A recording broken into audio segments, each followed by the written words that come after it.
Hello and welcome to Listen Up. We're back from spring break. I'm still Alex Koma. He's still Joey Truncale. We've got a ton to talk about this week, so we're going to get right into our top 5 topics. We're going to start things off with the NCAA Tournament. It is finally here. Who are you looking at for your Final Four of this March Madness? Well, I'm missing the first four right now. It's a big bummer. But which bracket is really the question of my brackets? Which Final Four do you want? Funny story, real quick, I promise, Alex.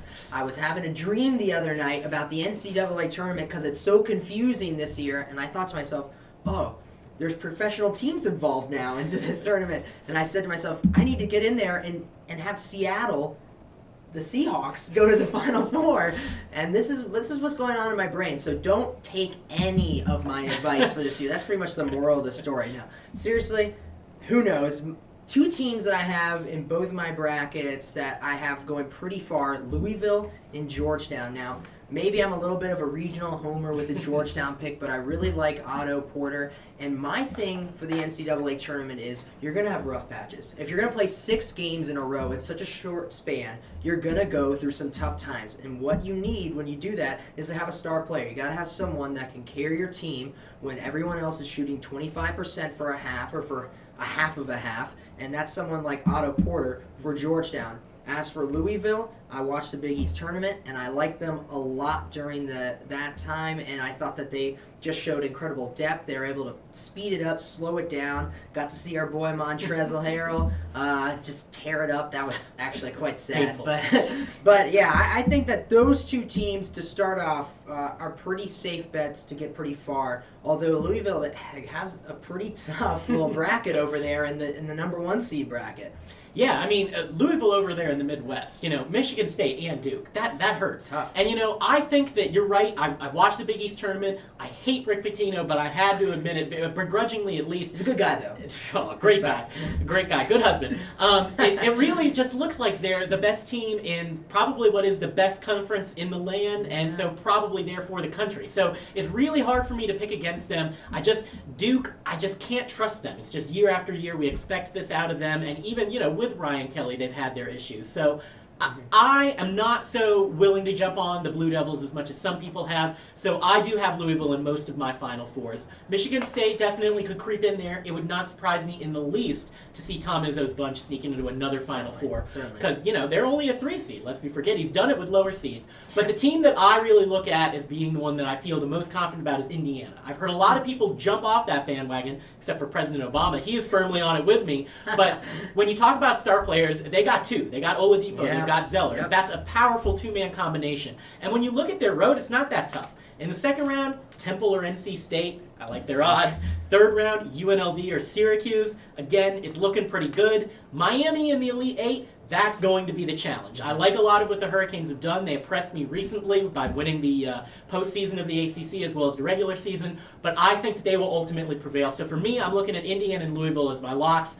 Beyond that, it gets a little shaky. Yeah, well, you pretty much took the words out of my mouth. As for my other 2 teams to watch out for, obviously Michigan State with Louisville, but like you said, Tom Izzo gets there time and time again, and he does it with a less talented bunch than he has this year. And as for Indiana, I do feel like people are kind of poo-pooing the Hoosiers at this point. If we don't remember, there's a reason why they were ranked so high at the beginning of the year, number 1 preseason overall from the AP, and that's because they have depth. They've got a lot of scores, and they've got 2 of the best players in the country. When you've got 2 guys that could end up being lottery picks, that heightens your chances greatly, in my opinion, because in the end, as we've seen, although March Madness does tend to have its moments, its craziness, but talent prevails. And you think about VCU, everyone is always, oh, it's so crazy. How did these guys? They had Larry Sanders. Look what Larry Sanders is doing in the NBA now. There are always talented players that lead teams that people aren't expecting to the next level. So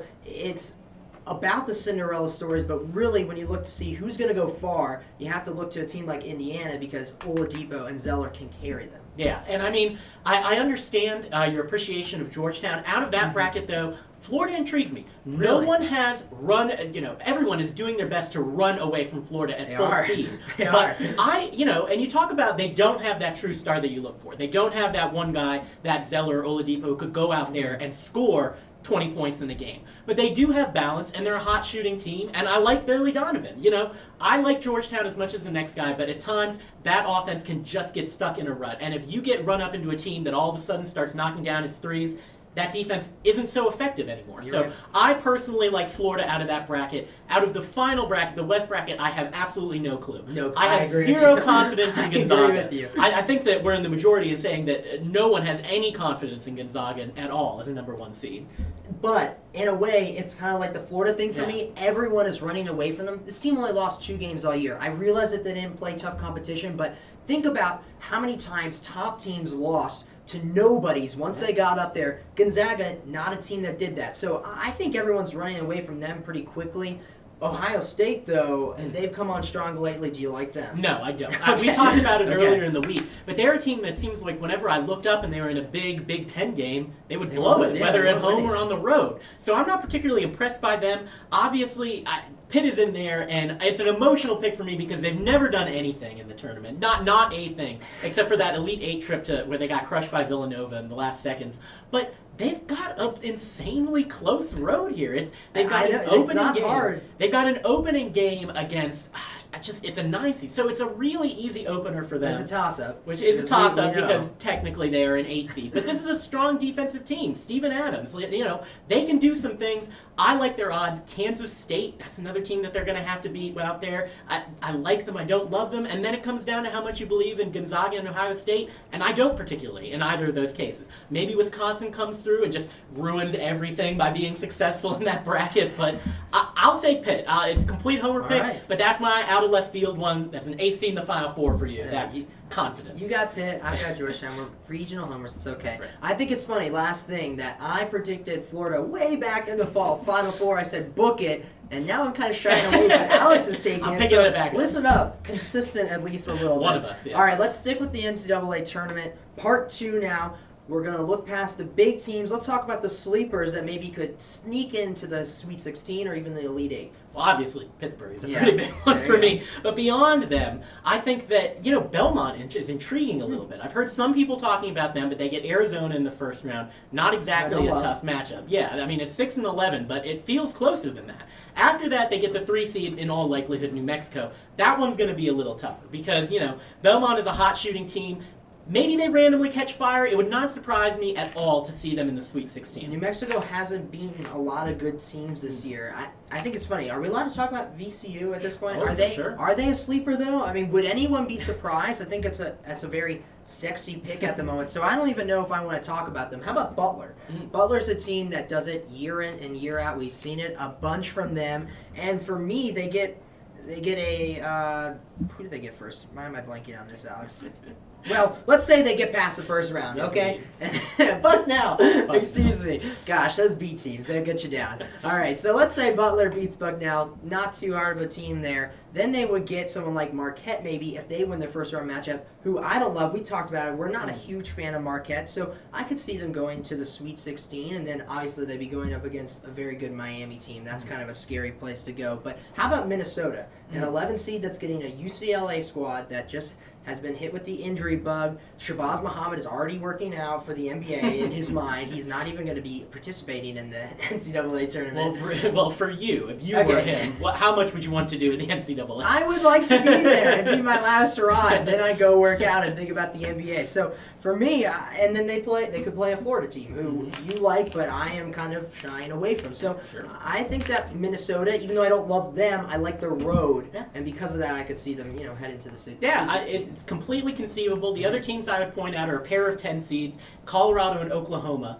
Both Interesting. a little interesting. I really like both of their first round matchups. They play Illinois and San Diego State, respectively, hardly world beaters. And the next round gets considerably more difficult. They would have to beat Miami and Georgetown, respectively, to make it to the Sweet 16. That's a bit of a taller Yeah. order, but both of those teams are hot shooting teams. They could easily catch fire against a team that's as defensive as Georgetown. You just never know. The Hoyas have gone out in the early rounds before. It could happen again. I'm not saying it will, but definitely something to think about. If you saw those teams advance, I, for one, would not be shocked. It's funny. I don't like the 7 or 10 teams pretty much around the bracket. The teams I do like, I like a lot of 11 seeds. I think that they've just, for some reason, that matchup, the 11-6 seems so much more conceivable than even sometimes the 10-7. I don't like that matchup a lot of times. So for me, I'd rather look at 11 seeds. And obviously, got to point out at least one 12 seed. You really take your pick. Oregon? Maybe Oregon, although I don't like their matchup against Oklahoma State. Maybe Ole Miss.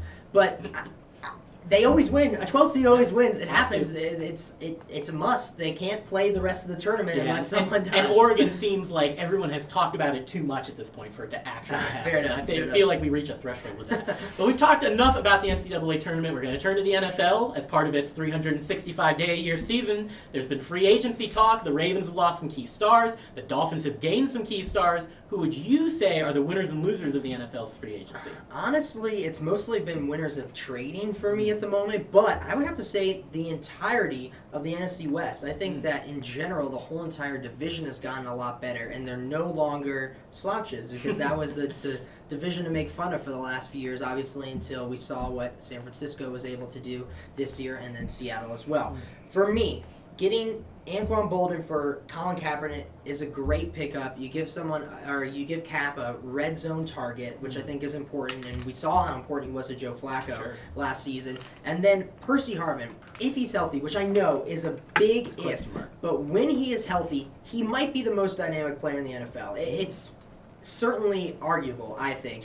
He can do a ton, and if you think about him in that Seattle offense, in that read option offense, with Wilson there, I really think that they could end up being one of the best offenses if he's healthy in the NFL. So I look at them. I look at the rest of the NFC West. I think that St. Louis has picked up a couple of guys. They got Jared Cook, the tight end from Tennessee, and they got Jake Long as well, who left Miami, who has made some good pickups as well.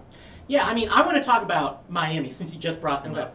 To me, they didn't make a ton of sense to me. They had a lot of money to spend, and they let Jake Long go. And I know the guy has had injury issues the last couple of years, but to me, even if he's hurt, I'm willing to take the risk and sign what should be a franchise left tackle. And to me, there's no surer way to help Ryan Tannehill develop than to sign a franchise left tackle to protect him. I get that they want to give him a weapon with Mike Wallace, but I watched Mike Wallace for all those seasons. I loved the guy. I loved his speed. But at the same time, he was just so inconsistent. And now you've handed him $60 million. I don't know how they can feel good about that. And same goes for Donnell Ellerbe. He's only really a starter for 1 year. Is that really worth all the money that they gave him?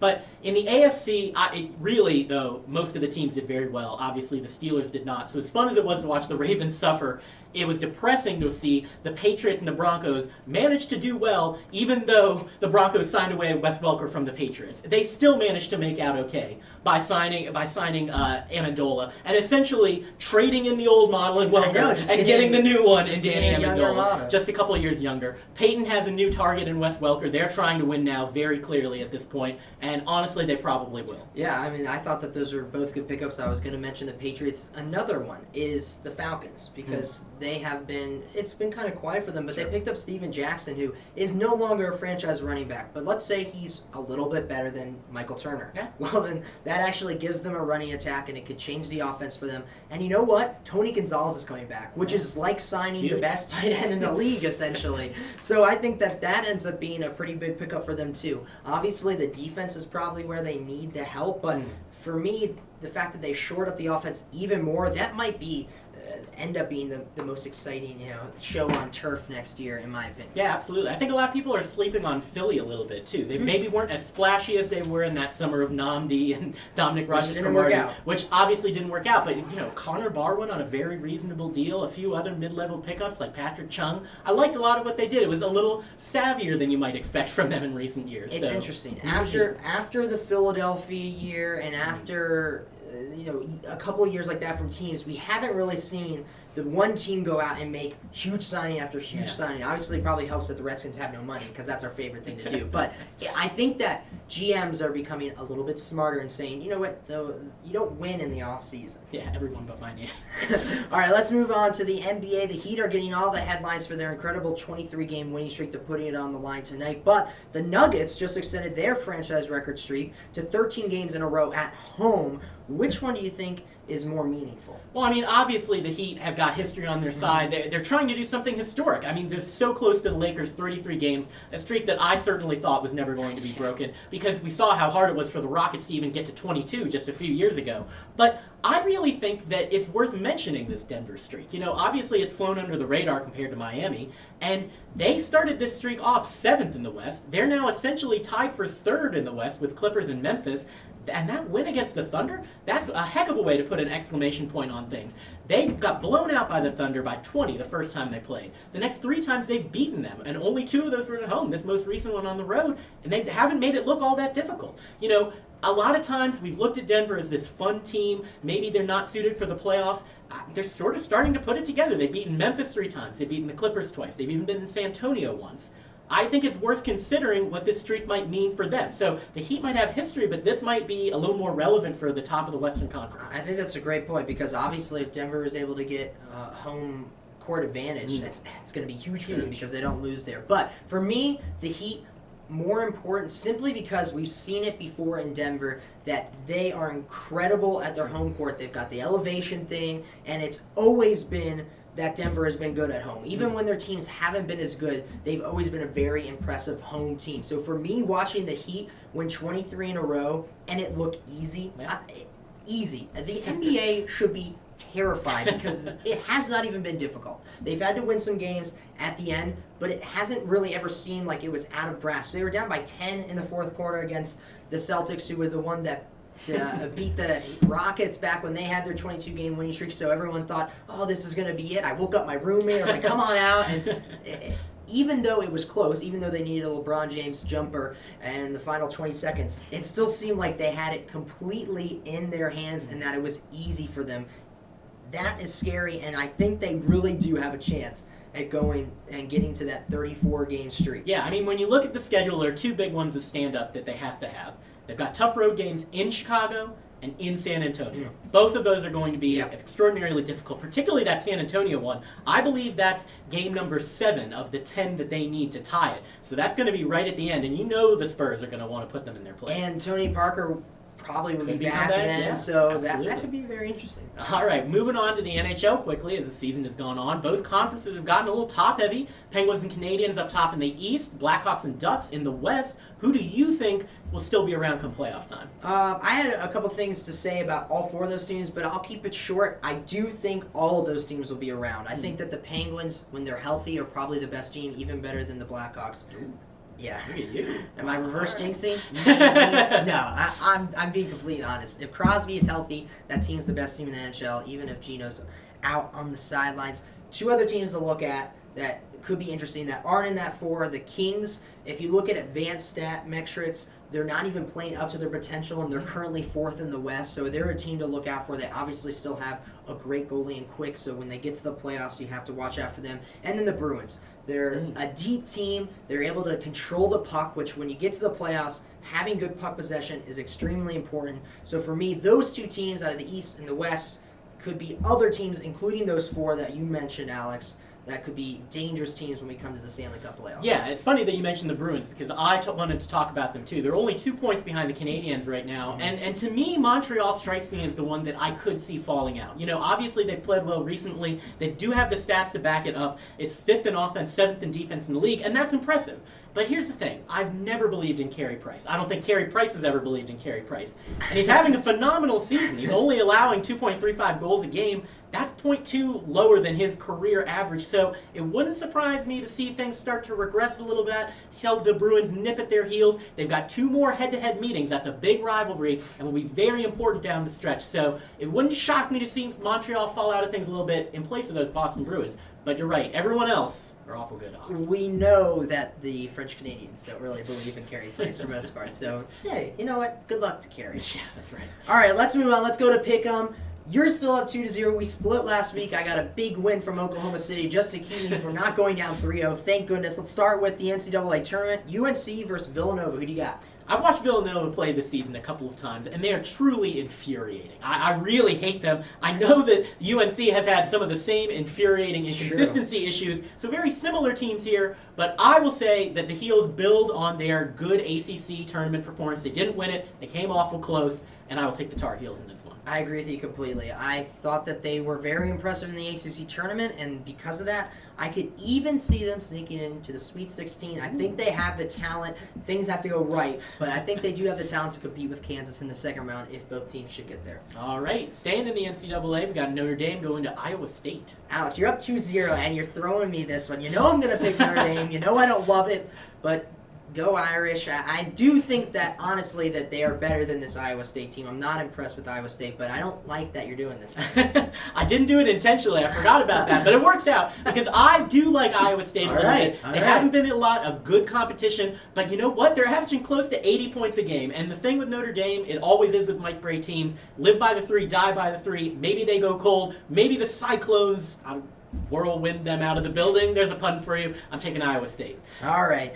Last NCAA tournament game that we've got, UCLA UCLA against Minnesota. I mean, we just talked about this. Minnesota lost 11 of 16, so they certainly aren't coming into the tournament hot, but you gotta love their offensive rebounding, and you gotta hate the fact that UCLA is missing Jordan Adams and his 15 points per game. I'm not a huge Gophers fan, but I'm even less of a Bruins fan, particularly Ben Howland hasn't done exactly well in the tournament recently. I will take Minnesota in the upset. I was going to bite, but then I remembered that Tubby Smith still coaches up in Minnesota, so I'm going to go with UCLA. Shabazz, he wants to be there for one more game. He's going to win it. A sudden role reversal in the NBA. We've got Wizards going to the Warriors. This is how I know Alex is trying to cheat. To get this was actually. He's making me pick the Wizards against a good Western Conference team in the Warriors. This is just as terrible. No, John Wall's been playing great. He won the Eastern Conference Player of the Week last week. They lost a game against the Bobcats, though, the other day, so they're pretty much infuriating. I don't really know what to expect, but I'm going to go with the Wizards. I mean, John Wall is averaging 20 points in the month of March. I was sorely tempted by the Wizards, but at the same time, I also very much want to take the Warriors because their offense is considerably better than Washington's, and it's at home. Golden State. You're terrible. They can't. Oh, gosh. All right. NHL final game. Bruins at Maple Leafs. I'm truly surprised that Boston hasn't been better this season. When you look at their numbers, top-ranked penalty kill, third-ranked defense, Tuukka Rask playing out of his mind at goalie, and they're only fourth in the East. I think that they're a really good team. I think that they'll take care of Phil Kessel and the Leafs easily. Yeah, I'm not touching this one. I'm going with the Bees. Like I talked about before, why we like them. You agree with me, so we'll go Bruins, both of us here.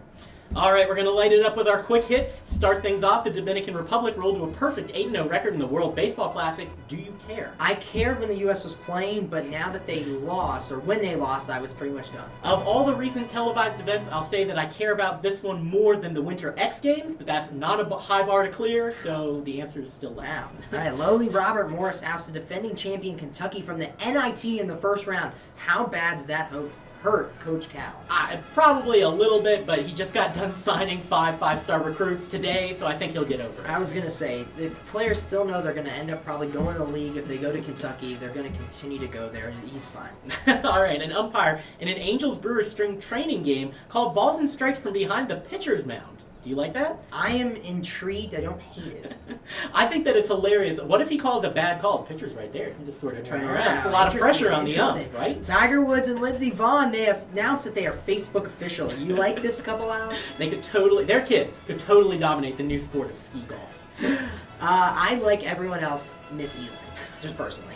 Fantastic. All right, Elvis Dumervil. He was recently released by the Broncos after his agent forced him to fax his newly renegotiated contract from a Miami Kinko's, causing him to miss the NFL's deadline for doing so. Is this the most ridiculous NFL free agent story ever? Personally, I think every good free agency story begins and ends with a Kinko's. Yeah, with faxing. Just the fact that they're still using it. The thought of 6 foot 260 Elvis Dumervil trying to mess with a fax machine in the middle of a suburban Kinko's with his career on the line, essentially, is just the best thing ever. I love everything about it. Sorry, Elvis. Welcome to Kinko's. All right, thanks for listening or watching. Listen up this week. We'll be back next week.